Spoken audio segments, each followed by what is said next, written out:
arn.eu. Cześć, jestem Shorty, a to jest pierwszy odcinek Poznaj Kaktusa.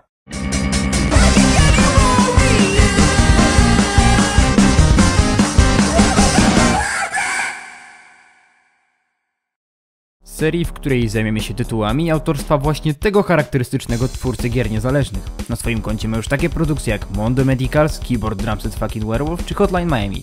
Większość z nich cechuje się ciężkim klimatem, oryginalnym stylem graficznym i niepokojem, który ogarnia gracza od pierwszych chwil spędzonych z tymi tytułami. Ale zacznijmy jednak od początku. Kim jest Kaktus i jak zaczęła się jego przygoda z tworzeniem gier?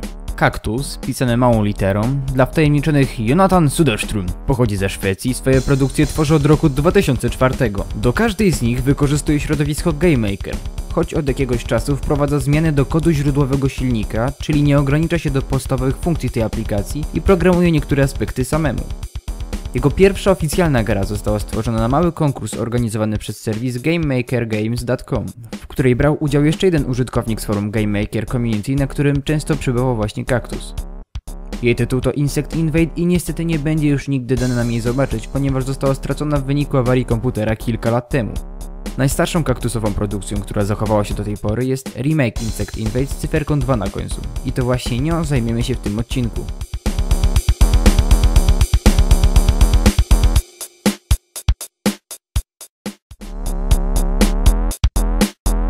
Powstała kilka miesięcy po pierwowzorze, czyli 4 kwietnia 2005 roku, również na podobny konkurs. Tworzył ją w niecałe 2 dni, to jest dosyć standardowym czasem produkcji jak na Kaktusa, o czym zresztą przekonacie się w kolejnych epizodach tej serii. Fabuła została wymyślona przez użytkownika Cheyenne wcześniej wspomnianego forum GameMaker Community i brzmi następująco. Insect Invade to dwuwymiarowy shooter, w którym wcielasz się w pijanego faceta starającego bronić się przed inwazją insektów. Oczywiście te robale nie podadzą się tak łatwo, będą starały się ciebie dopaść. Jak widać, gry Jonathana nie powalały od początku stroną fabularną czy głębokim przesłaniem. To był okres, w którym nadal starał się oswoić z GameMakerem. Prawdopodobnie dlatego, jak twierdzi sam Kaktus, był to jedyny twór, który faktycznie spodobał się jego znajomym, aż do czasów, gdy wydał Drums & Fucking Werewolf i Hotline Miami.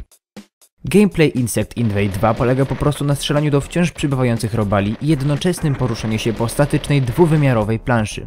W międzyczasie przy odrobinie szczęścia dostajemy nowe bronie czy granaty. W arsenale znajdziemy wyrzutnie rakiet, granatnik, strzelbę i minigana. Posiadają one niekończącą się amunicję, ale są na nie nałożone limity czasowe, po których zwyczajnie znikają z ekwipunku. Ponadto mamy tylko jedno życie, które tracimy dotknięci przez jednego z insektów. Jak widać, poziom trudności jest nieco wymagający, ale nie jest frustrujący. Jeśli giniemy, to z naszej winy, nie jakiegoś irytującego błędu. Grafika została znacznie usprawniona względem oryginału. Ciekaw jestem, jak musiał wyglądać swoją drogą. Zostały zaimplementowane takie nowości jak eksplozje, efekty świetlne, lepsze tło i dużo więcej ręcznie robionych cząsteczek.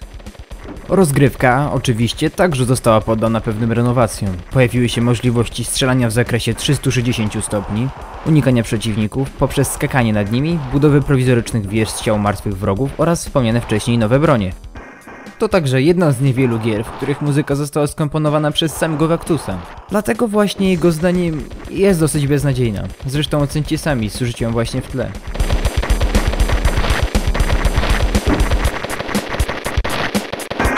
Moim zdaniem to bardzo porządna produkcja, szczególnie biorąc pod uwagę fakt, że została stworzona niemal na początku działalności Jonathana jako niezależnego twórcy. Ma szybkie tempo, całkiem miłą dla oka kiczowatą grafikę, przyzwoite efekty dźwiękowe i wcale nie tak tragiczną muzykę. Dodatkowo coś sprawia, że faktycznie chce się bić własne rekordy. Myślę, że gdyby lekko zmodyfikować sterowanie, dodać globalną tablicę rekordów i ogólnie przystosować grę do ekranów dotykowych, Insect Invade 2 mogłoby zawojować Google Play lub App Store. Polecam, abyście sami spróbowali swoich sił w Insect Invade 2, ściągając przystosowaną do nowych Windowsów wersję, do której link znajdziecie w opisie.